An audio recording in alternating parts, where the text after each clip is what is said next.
It is every police leader's responsibility to not only continually develop their own skills and abilities, but to prepare the next generation of leaders. Retired Captain William Frost helps you meet this task by providing a clear blueprint to follow in his book, Leadership in Law Enforcement. To learn more about his book and other consulting and training he provides, go to www.code33consulting.com. That's code33consulting.com.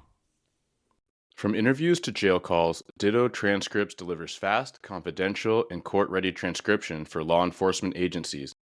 Ditto is CJIS compliant and is already working with agencies all over the U.S., including the Washington State Patrol and the National Park Service Investigations Unit. Get started now at dittotranscripts.com. That's dittotranscripts.com.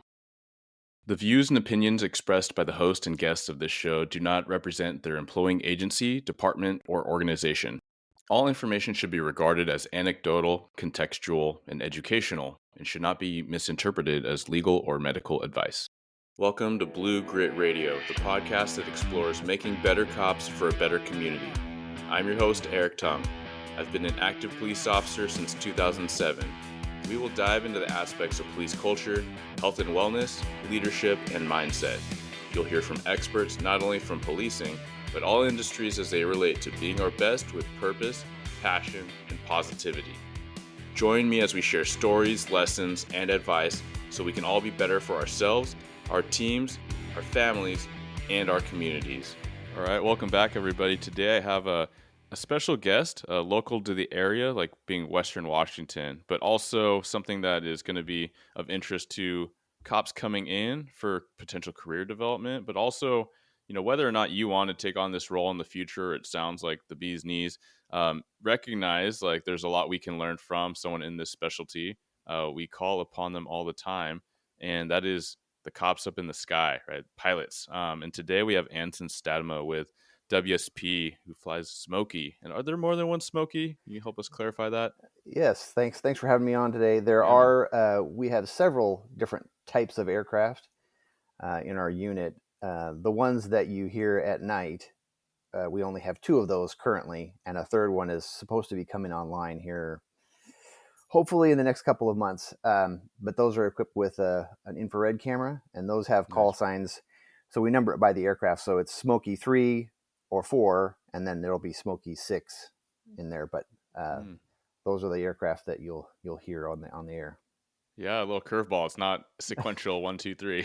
No, it's kind of just strange how we ended up with that. But basically, they numbered all the planes 1 through at one time 7, and then so some of them have been exchanged, and so we have the call sign assigned to a new aircraft. So that's why it ended up with 3, 4, and 6. But yeah, no, for sure. We're going to get into all of it. We're going to get into, how you became a cop and pilot and how maybe a lot of people go to that track. Is it like chicken and egg? Is it someone with an aviation background and interest that becomes a cop or vice versa? I imagine there's both, but I just kind of want to start with a little bit about you, man. Like what brought you into law enforcement and into the state patrol and go from there.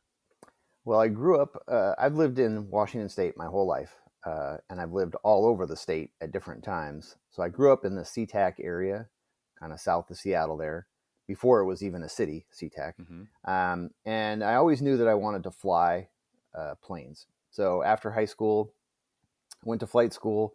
I finished my commercial pilot's license and everything at Big Bend in Moses Lake. And then I worked as a flight instructor for a couple of years. But those people who are familiar with flight training will know that as a flight instructor, you don't really make that much money. And I decided that I enjoyed eating food. So in order to find something that actually paid the bills and allowed me to enjoy some of the other things that I wanted to do, I went and applied to the State Patrol. And it was because at the time, this was just a few years after 9/11.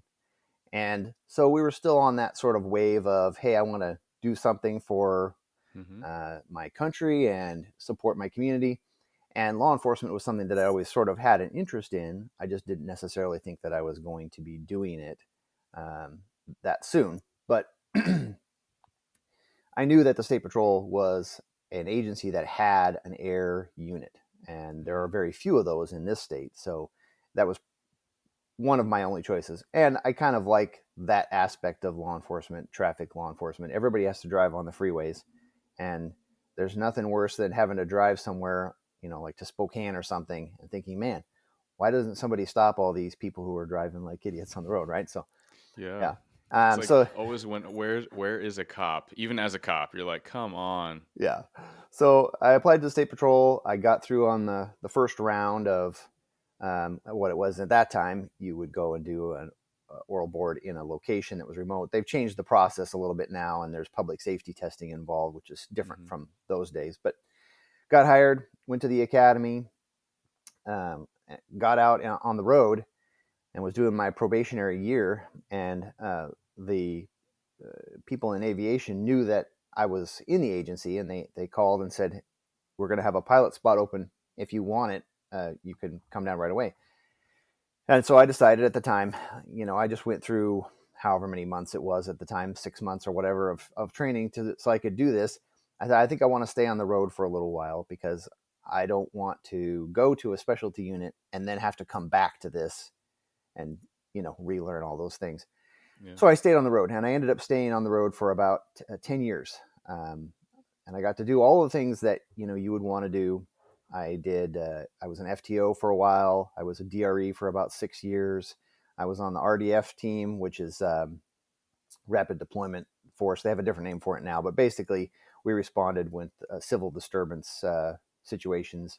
Yeah. Did that for a little while. Lots of pursuits, lots of stolen cars, all the stuff that you would want to do. And then after doing that for about 10 years, then I was starting to get to the point where I said, okay, I could do something else now, and I wouldn't regret that I didn't have an opportunity to do those things. Mm-hmm. And timing was right. Came up, there was an opening in aviation, and I transferred down here in 2016. So Very cool, man. No, thanks for that run through. And there's a few things I kind of want to zigzag back to. And first off, pilots, flight instructors.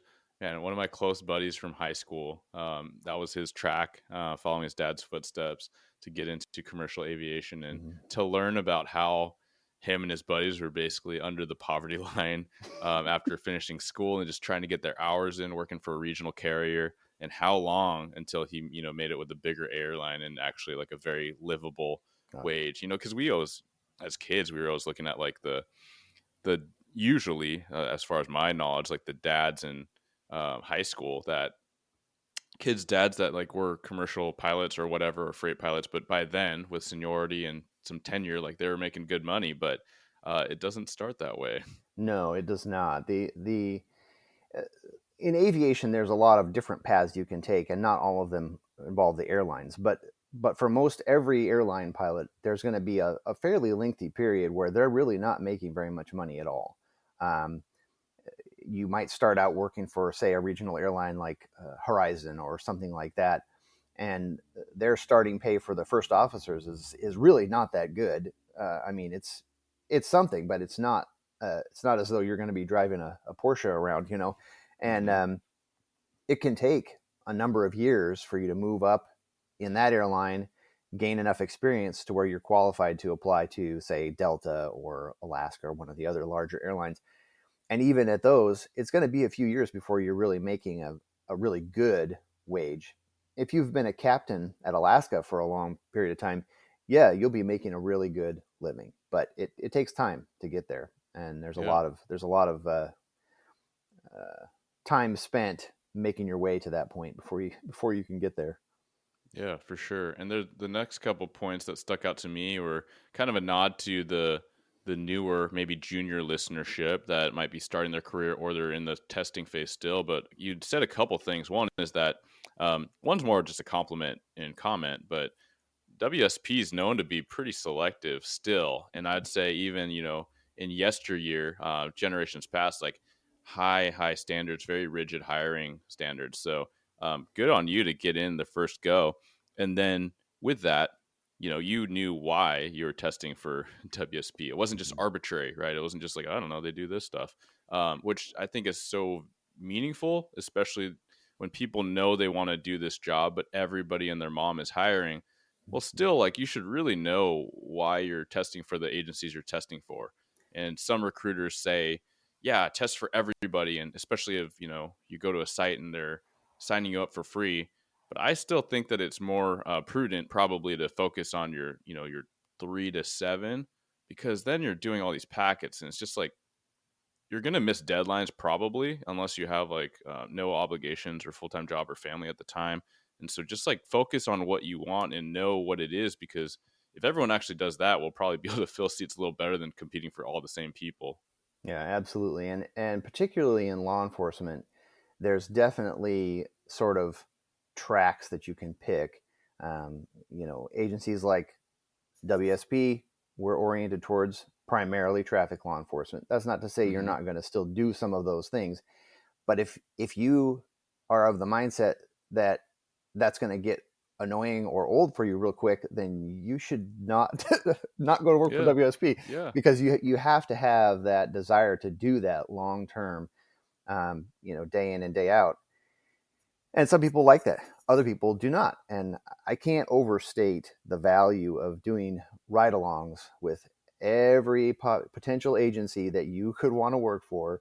Go ride with them multiple shifts if you can. Do it as much as they'll let you do it, because you're going to get to see, hey, maybe I rode with State Patrol and maybe that's where I thought I wanted to go. But after a couple of shifts of doing that, I thought, well, maybe I don't want to do this. And I rode with county and I really liked what they do.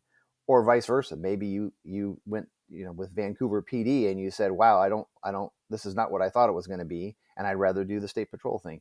But you Hmm. have to see that to know, because you're committing to, well, about 25 years with that agency. And once you start, it's, while you can lateral to other agencies, it's probably not the best practice, because you kind of mess with your retirement systems and that kind of stuff, especially going with the state agency versus local law enforcement. That's two Mm. different things. Yeah.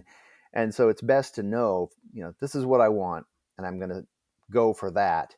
I have my reasons. In my case, it was because of aviation, but there's lots of opportunities with state patrol. Like, maybe I want to be able to have that transfer opportunity. If you work for Kent PD, you will be living in or near Kent, right? Or nearby it. And but with a state patrol, maybe I work for 10 years in Marysville, and then I decide, you know what, I want to transfer to Kennewick and be on the east side, or Spokane, or Walla Walla. You can do those kinds of things. Um, it's an opportunity that you have with the state, which you don't have with local law enforcement. Yeah, yeah, for sure. And the next piece is that you had kind of a nudge because of your experience, that there'd be an opening in aviation, and you did, I think, what so many so many veterans would like, give you props and like, applause for. But you're like, no, I'm gonna hang and like learn this street thing, um, because that also is a nod to cool. You were looking at WSP because you really wanted to get into aviation at some point in your career. But what I hear though is that wasn't like the thing. That would be an awesome thing, but you wanted to be a cop. So you were doing these things and you didn't want to forego all that experience and, get into this thing right away, which is an increasing conversation, very relevantly, because we have such a young profession. And Mm-hmm. so a lot of people are getting snatched up and tapped for specialties earlier than what's traditional. However, I feel like I'm having more and more conversations in the hallways or, on the podcast where people are like, man, a lot of people need to slow down and just learn like the job and just be really content with patrol, because patrol is whatever you make it oftentimes, right? Like when you get in your groove, like if you're into drugs and finding those and getting off the street, awesome, you can probably find a lot of that if you just lean into the thing. Like you don't have to go into the drug interdiction unit to take drugs off the street and learn who the dealers are and the players and develop street sources. You can do all that in patrol. And so it's kind of a nod to that. And I wonder what your thoughts are on that, because you come from a prior era than what we're seeing today as well. A prior era makes me sound Yeah. so old, right? Same as me. Yeah. Yeah, yeah. No, there's a huge value in learning your craft from all angles. And I think when somebody says, hey, I want to be a narcotics officer, I want to be a detective, great, do that. But don't be in such a rush to go there that you miss out on some of the experiences, because somebody who's really thoroughly learned interdiction from a street level is going to be better at that detective position or narcotics position or whatever it's going to be. Just like in aviation now, if if I didn't take the time to have those experiences and, be really, really good. For as an example, we probably do more pursuits from the air than any other state patrol unit, just because Mm. we're always in pursuits. Last week, I'm on night shift right now, and last week I think we had 4 or 5 pursuits at least. I want to say it was about that. Um, we were averaging about 1 or 2 per night. And that's way more than your average officer is going to be in every single week. Mm-hmm. Um, but if I wasn't so familiar with pursuits from a ground level, having done a lot of them over 10 years, and understanding here's what's happening, but here's also what that trooper or officer is probably thinking right now. Here's what they're seeing. Here's what they need to know from me from above. If I didn't have those experiences down below, then I wouldn't be as good at what I'm doing from the air. And so it's Yeah. important to develop your career in that way and not be in a rush to get to the end goal, because you'll be better at it if you take the time to be good at the first thing.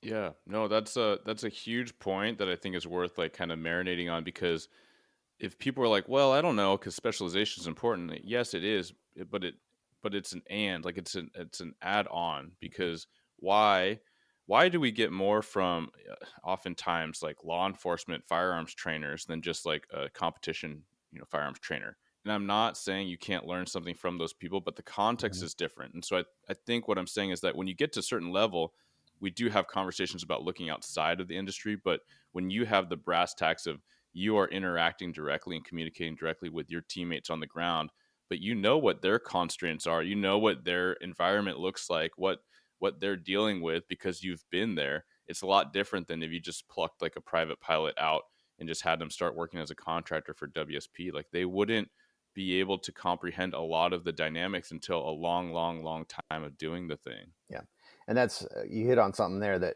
a lot of people ask from time to time. Well, why can't you guys just use contract pilots?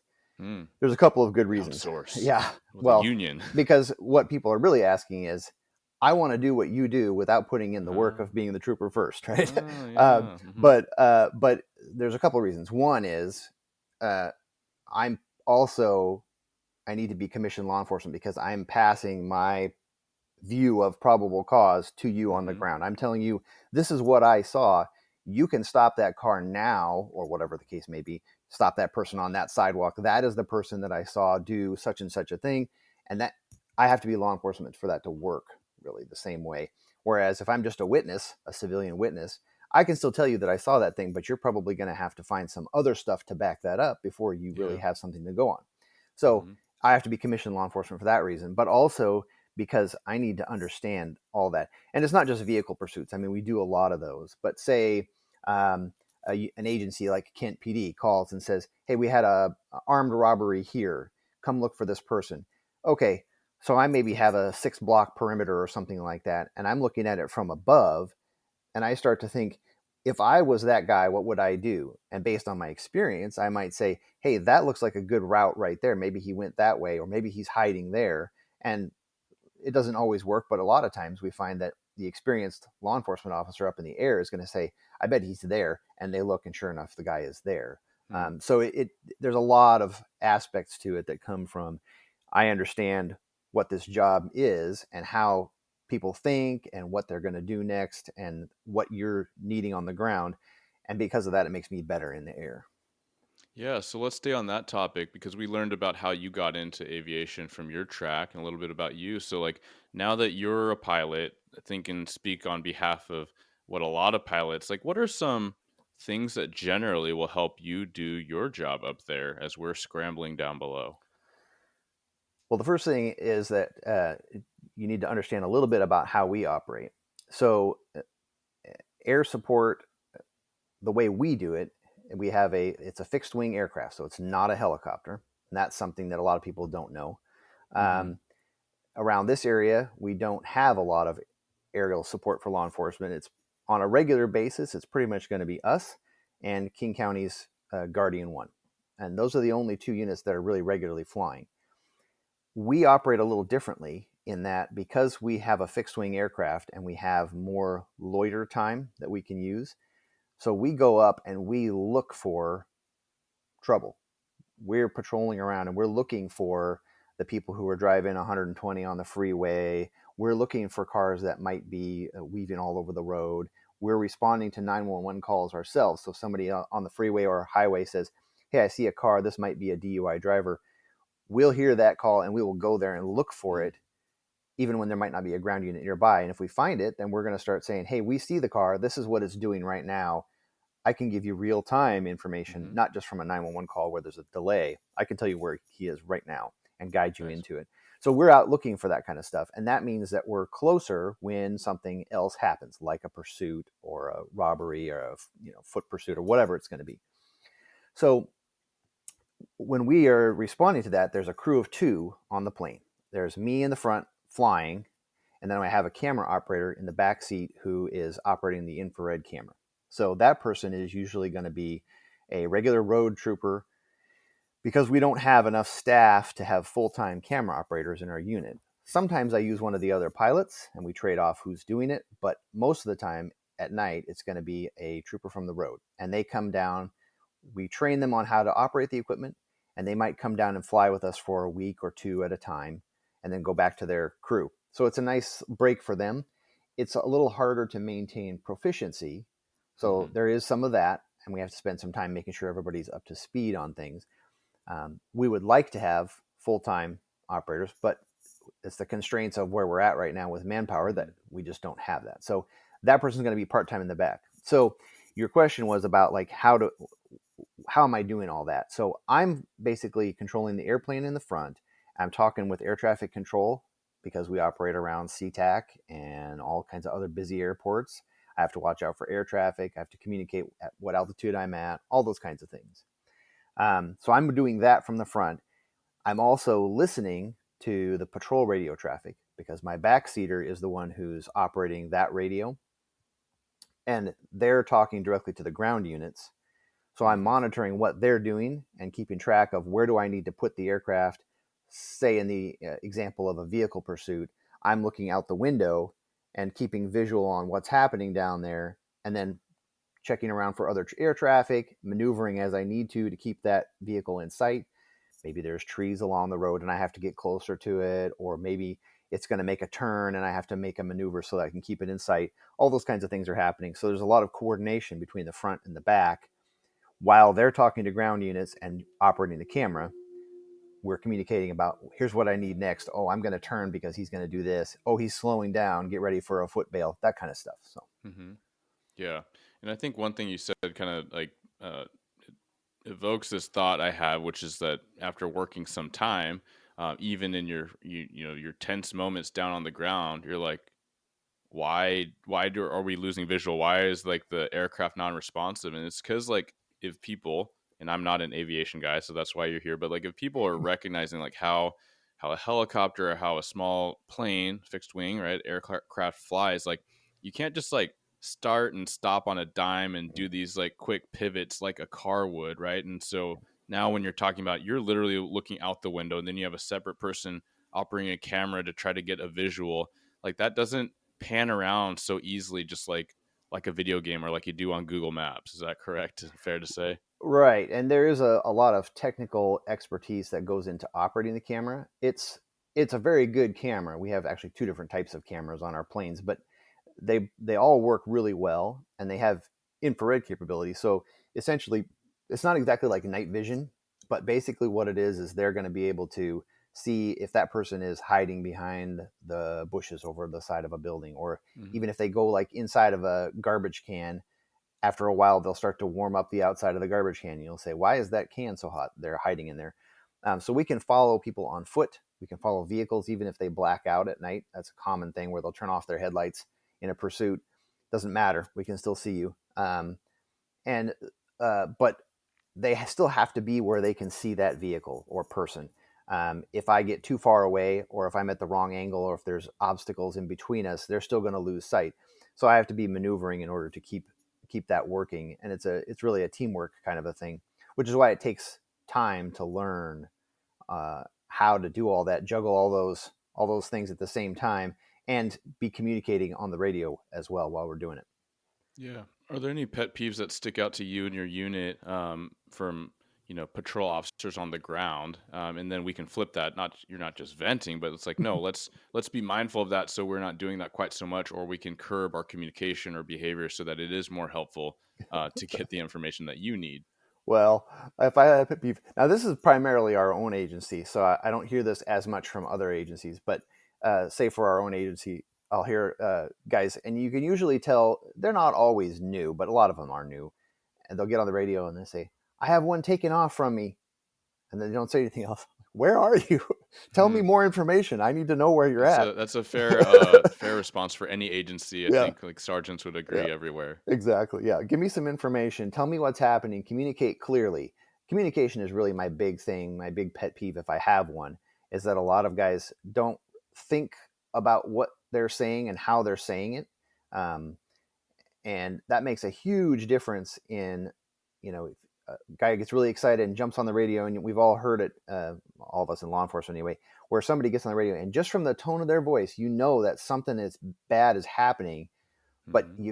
they're so excited and shouting into the radio that you can't understand it, and you want to reach the radio and just be like, whoa, take a breath, give me Yeah. the information that I need Yeah. so I can help you.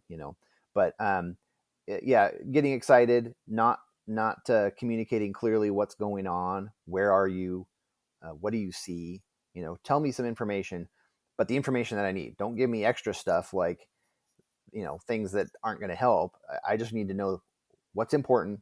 Give me that information so I can start coming your way to help you out. But from other agencies, the biggest thing that I've probably seen over the last, I've been in aviation now for about 8 years, is set your perimeter bigger. That's it. Yes. Because so often we get there and I'm looking out the window and I'm thinking, this is a tiny perimeter. And you Hmm. start looking around and you think, what was the time delay from the time that this person, whatever they did, rob a business or whatever, to the time when you got there? They could have easily covered that. And so now I'm looking outside the perimeter and I don't have a good idea of like what might I be looking for. So, my thing about that is just set your perimeter bigger than you think you need. We can always shrink it down, but Yeah. you can't set it bigger than it needs to be after the fact. Once the guy's outside the perimeter, it's no point. So Yeah, I'm going to echo that very strongly from my prior years as a canine generalist, but that is so much like, and I remember like one of my early sergeants on graveyard, he would literally just say, okay, hypothetical or scenario, we got a robbery at this intersection. have you seen this Where do book? you want to set your perimeter?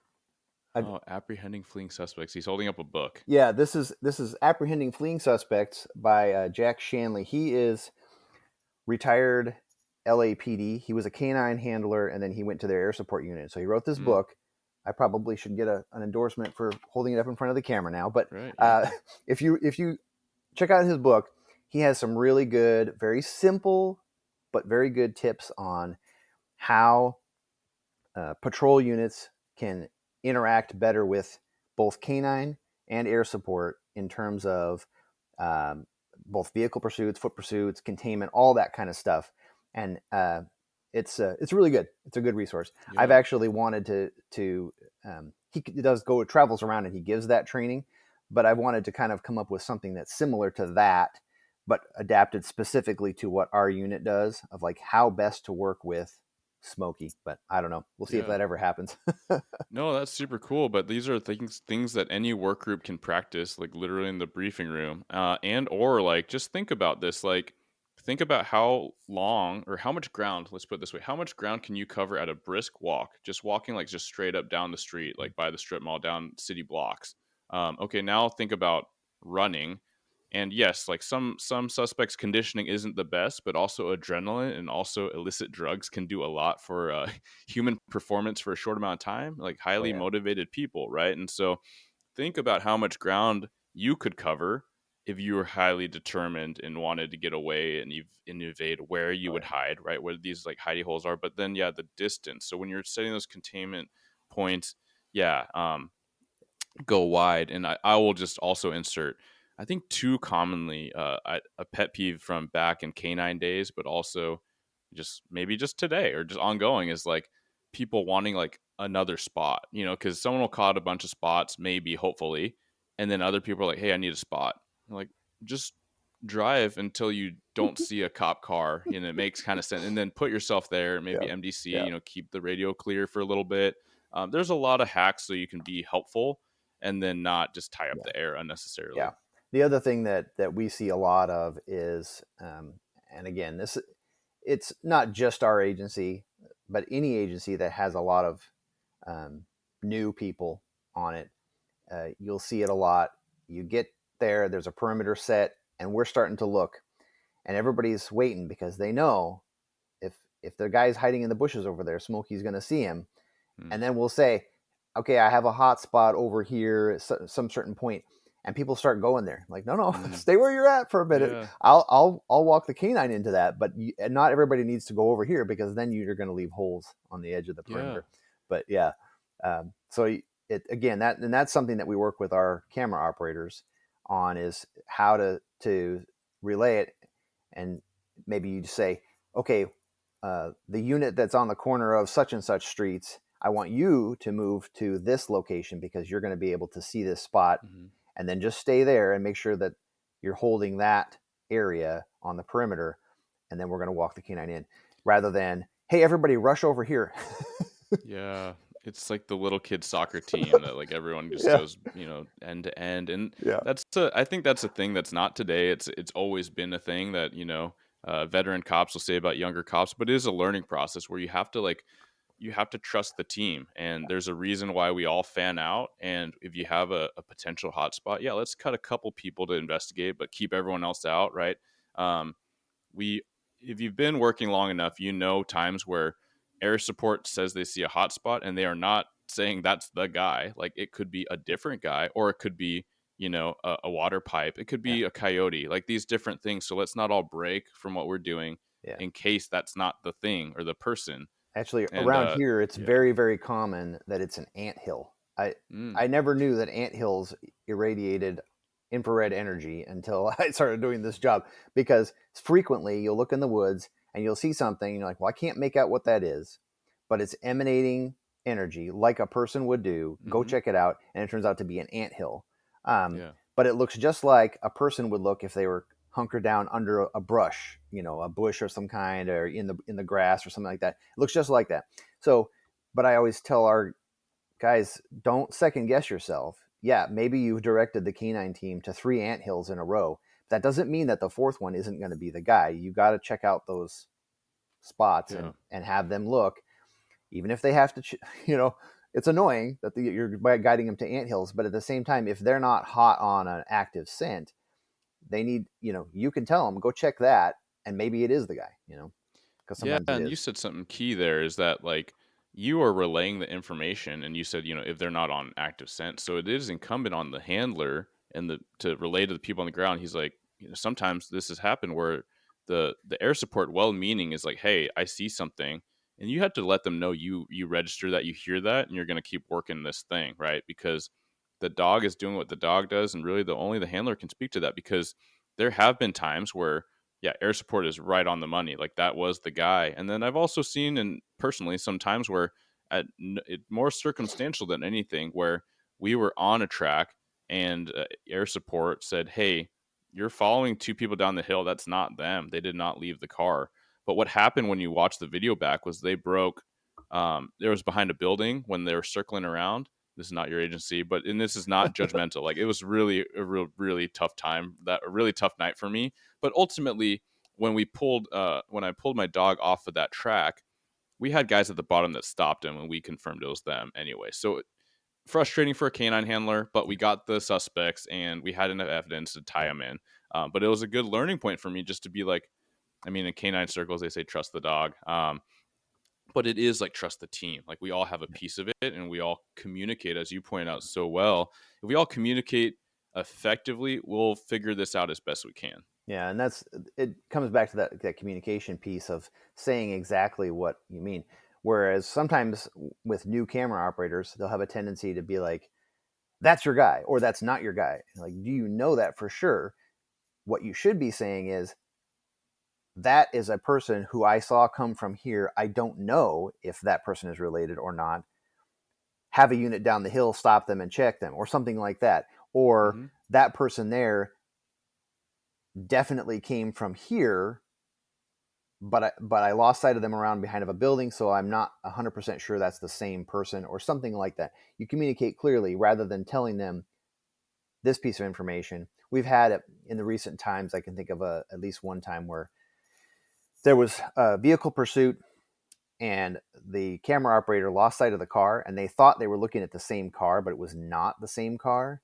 And so a bunch of units contacted the vehicle, and basically the camera operator at some point started to second guess themselves, but they didn't communicate that. So they should have said, the unit's approaching, hold on a minute, let me make sure that's the same car, because we can go back and we can review video in the plane. And when he did that, he realized that it was the wrong car, but instead of, he hadn't already articulated that to them, so they're already in the middle of contacting this person and telling them that they're, under arrest or whatever. And then he comes back and says, well, hang on, that's the wrong car. So it's that clear communication of, you can contact that vehicle, but hold on a minute, let me make sure that this is the same, rather than, I'm going to check without telling you and then tell you later on that I made a mistake. Yeah, and those are just good points for whether it's aerial support or not, whether it's an aviation unit or not. That's just kind of cop to cop. Like, let's communicate clearly and intentionally. We're talking about some of the limitations, and then also kind of the workarounds, or how to best make sure that this team dynamic is effective.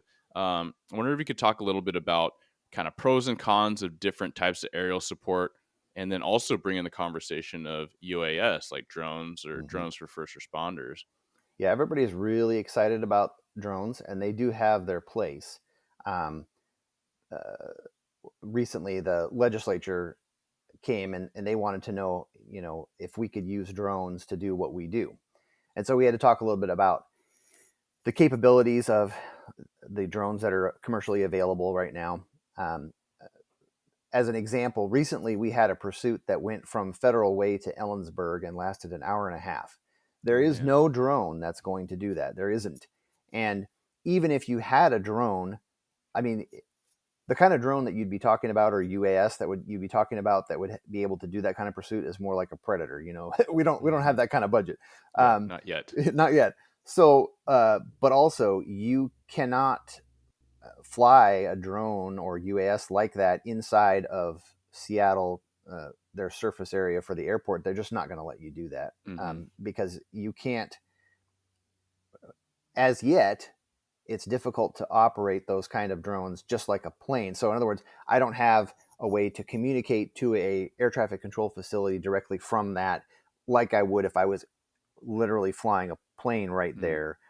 And so because of that, they're hesitant to allow you to be there.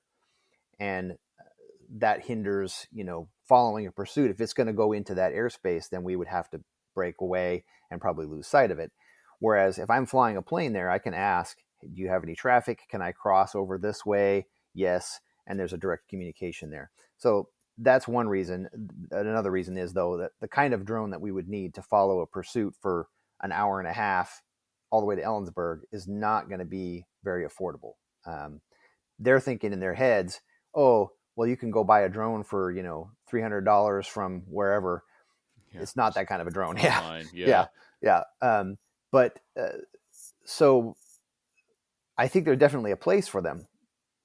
If you're talking about maybe a static location, we've got somebody who is in a wooded area and he's been wandering around in there. He's shooting at the perimeter units, and we're probably going to be here for quite a few hours. Well, then probably a UAS is the way to go. It's quieter. You can even have two of them and alternate. When one comes down for a battery change, another one goes up. I think it would be ideal for that kind of situation. In a small city, I know back on the East Coast, they've had drones that have been able to follow pursuits, but we're talking about short duration, not high speed. And so those are things that are complicating, from our agency, the kind of pursuits that we get involved in are longer, which kind of leads back to, why do we use fixed wing aircraft instead of helicopters? So depending on the kind of helicopter that you're talking about, there are variances. But if we say, for example, King County, Right now, they're flying a Bell 407, which is the type of helicopter that they have. They probably, when they take off, they probably have enough fuel for, say, 2.5 hours ish before they need to land and get fuel. And they can go about as fast as we can in forward flight. The only advantage they have over us is that helicopters are allowed to fly at lower altitudes. So if the weather is a factor, they might be able to fly when we would not. And they can, although they can hover, it's not usually ideal, but their orbit speed might be slower than ours. And that means that they might have a better view. So this is going to get a little technical, but if we talk about aerodynamics, the helicopter, if an engine fails and they're going to do their version of gliding to the ground, we call that auto rotation. So they're using the momentum of the helicopter's rotor system to slow themselves so that they can make a safe emergency landing. In order for that to work best, they need to have forward speed, which is why they don't normally just go to a scene and then just hover over it, is because they actually want to have some forward speed while they're orbiting. Now, it just might be in case. Yeah. And so if an emergency happens and the engine quits, then they have some forward speed to translate that into a safe emergency landing. But also, it's easier for them to fly it that way than to sit absolutely still. So although hovering is something they can do, it's not something that they normally use for that type of operation. Now, their orbit speed is probably going to be somewhat slower. When we're orbiting in a fixed-wing aircraft, we're usually somewhere around 70 to 85 knots, which is roughly 90 miles an hour or so. They might be more in the 40 to 60 mile an hour range, maybe, depending on the situation. But they'll still have some forward speed. So in that sense, it's not very different. We're orbiting at a slow speed, and we're still able to see most things. Where we have the advantage is when I take off from our home base in Olympia, I have a little over 6 hours of fuel on board. So if it's a pursuit that goes to Ellensburg, we can follow that all the way there, and we don't even have to land and refuel, and we can fly all the way back to Olympia. So it's not an issue. And since we're covering the entire state patrol, then that being able to cover those longer distances more easily makes a lot of sense for us. In addition to that, it's also cheaper. So, the state, if you can do it cheaper, that's the thing that we're going to pick. That cheaper thing is what we're going to pick. So for us, if you look at maintenance costs per hour, a helicopter has lots of moving parts.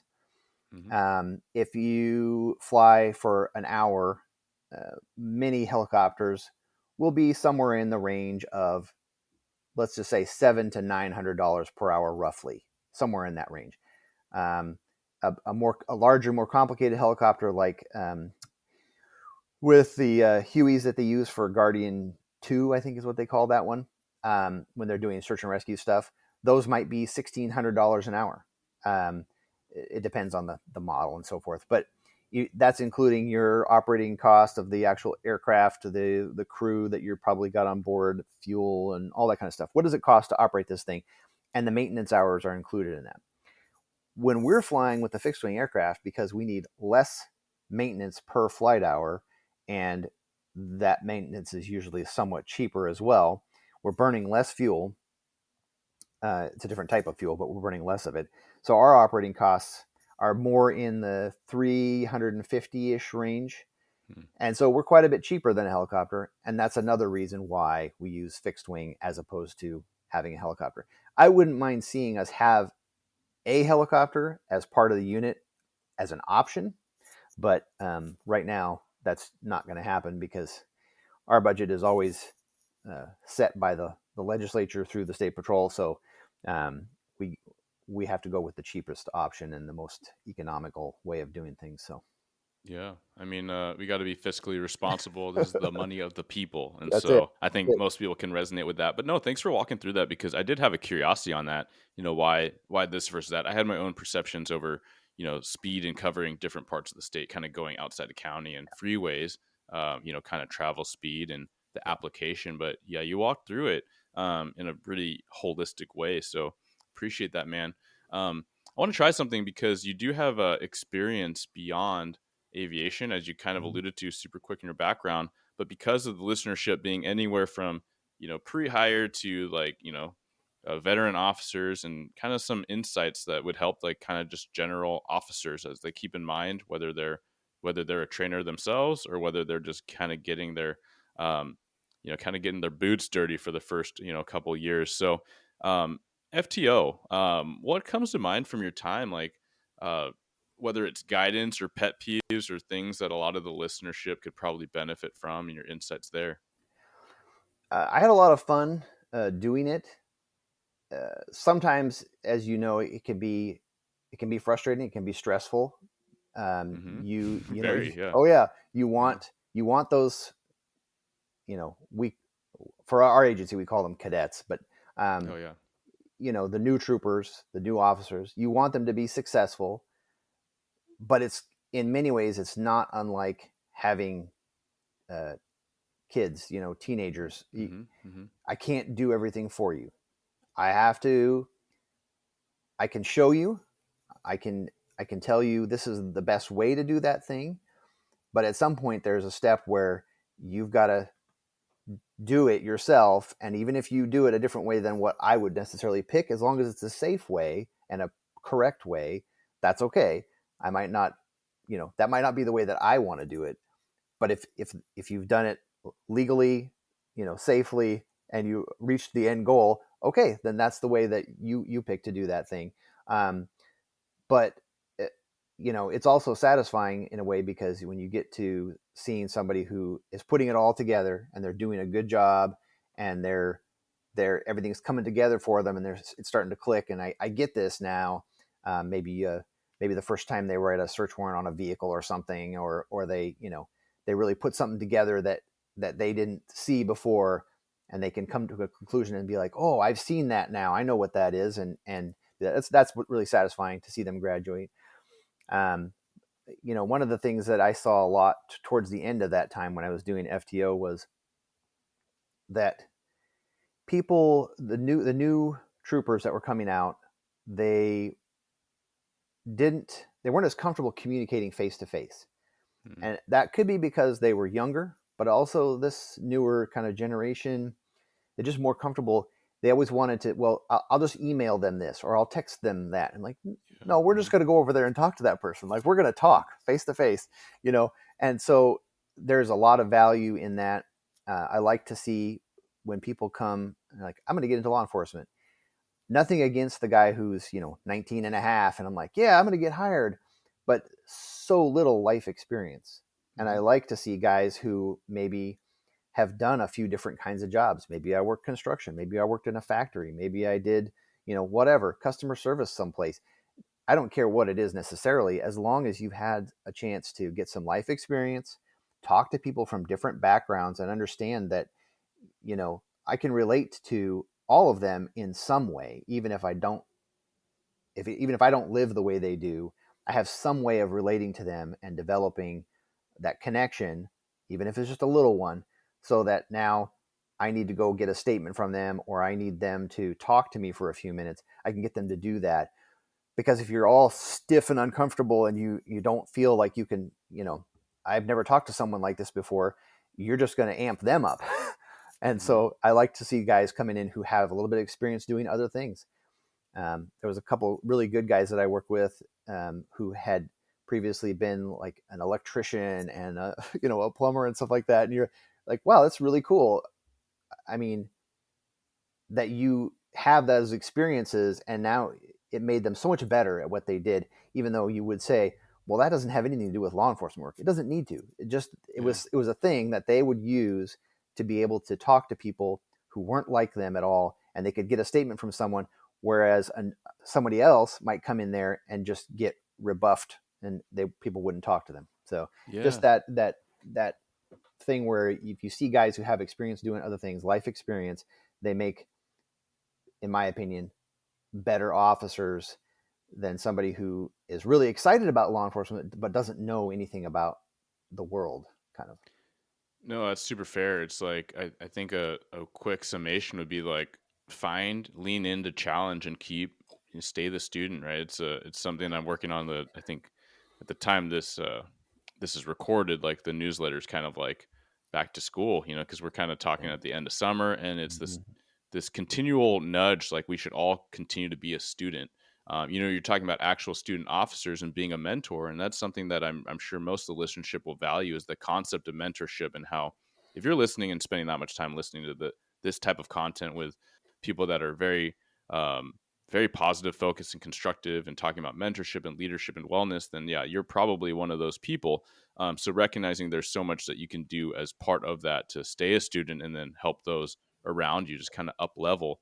And then what you said too, kind of going specifically to those coming into the job, is like life experience is commonly the thing that hinders young candidates. And I think too often we think about, okay, like, does that mean I need to volunteer more? And what, like, does that mean I need to get into a relationship to break it off and learn some life experience because that's stressful? It's like, no, there's No. so many ways. And, what you talked about with the different vocations is that any type of industry you get into, there's unique problem solving and unique things that your brain has to do to conceptualize this type of work.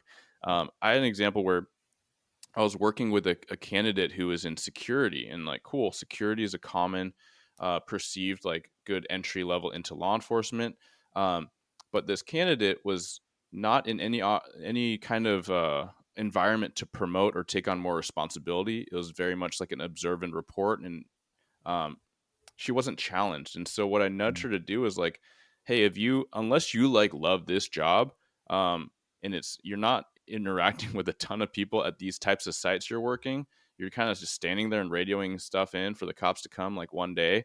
Um, think about service industry jobs, and think about, like, if you're uncomfortable with that, ask yourself why, because this job is so much service, like dealing with very unhappy people and unhappy circumstances. And so just kind of trying to nudge her to think about different types of work that she could flesh out some of these things Yeah. that she recognized was, potential perceived deficiency. So I like how Yeah. you highlighted all that, because I mean, I'm sure every plumber's that's been doing a while has had some really massive projects where they had to, phone a friend and all that, but also probably dealt with some really frustrated, angry homeowners and had to, work through that and learn Yeah. from that. It's all relevant experience there. And Hmm. even like, what's a job that somebody can get right out of high school? Landscaping. That's a great job because Hmm. you have time. If you're on a job site, you're working with a bunch of other guys. You have time outside to just talk back and forth while you're doing your stuff. You get to expend some physical effort, right? And Yeah, you never interact with hurt. people from homeowners and other people that those guys that work landscaping. They're going to come from all kinds of different backgrounds, and you're going to get Hmm. to know them and interact with them, share your lunch. Just because it doesn't relate to law enforcement doesn't mean it's not valuable. You're going to gain something from that you can use down the road. Yeah. Yeah. So how do you learn to be a better, more effective human? Yeah. And you can think that is very vast. Um, man, Anson, I appreciate you giving us such a deeper dive into aviation units and specifically your experience and insights. Is there anything else you'd like to leave the listeners with, and where people can reach out to learn more? Well, we do have. So one of my many, many hats that I wear, because I do a lot of other jobs at aviation as well. One of them is that I'm a public information officer, PIO, Hmm. and I run our Instagram account, which is at WSP Aviation. So super simple to find. We post videos of like pursuits and stuff that we do, interspersed with some aviation sort of content. I try to keep it positive and really talk about why we're doing what we do up there. um, if somebody wants to, if you're looking at the state patrol and you want to know more about what we do specifically, there's lots of opportunities when you're a cadet and also after graduation to see if you can do cross training with aviation. Um, but like I said, I'd like to see if I can eventually work up some kind of a training that is, how best to work with air support and law enforcement, and maybe travel around. So places like Kent PD or someplace like that, where we're going to come in and talk about, here's what you need to know about what we're doing, and here's our advice to make the maximum use of air support from your end. Something like that. But that's the best place to find us, is through that Instagram. And then if you have any general state patrol questions, our recruiters are easily available from the website. And in fact, there's a new video up that they just did for recruiting that they did a little spot on aviation. It's just a short little clip, but it's pretty cool. Nice. Well, thanks so much, Anson. Appreciate it. Not a problem. Appreciate you. Thank you for tuning into another episode of Blue Grit Radio. As always, support this community by subscribing, giving us a 5-star review, and following, liking, and sharing posts on Blue Grit Wellness on Instagram. You can reach me there or email me at bluegritwellness@gmail.com. Be well and stay gritty.